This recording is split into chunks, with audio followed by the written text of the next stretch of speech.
కరీంనగర్ జిల్లా కేంద్రంలో ఆధ్యాత్మిక శోభ సంతరించుకుంది. నగరంలో పద్మానగర్ ప్రాంతంలో నిర్మించబోయే శ్రీ వెంకటేశ్వర స్వామి దేవస్థానం కార్యక్రమాన్ని పురస్కరించుకుని తిరుమల తిరుపతి దేవస్థానం పండితుల ఆధ్వర్యంలో భూక్షరణం కార్యక్రమం నిర్వహించారు.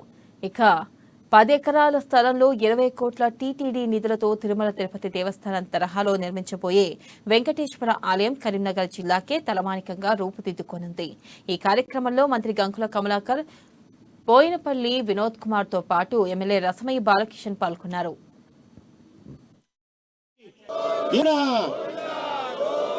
వెనకున్న వాళ్ళ స్వామివారిని మోక గోవింద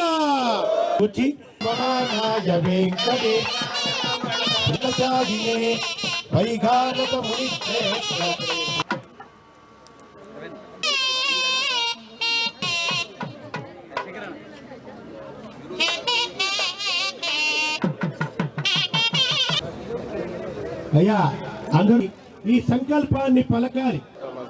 శ్రీమతు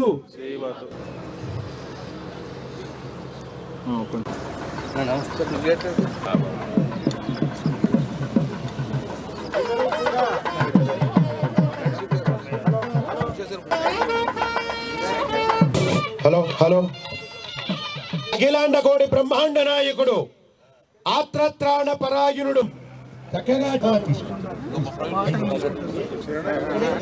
శుద్ధి చేశాం.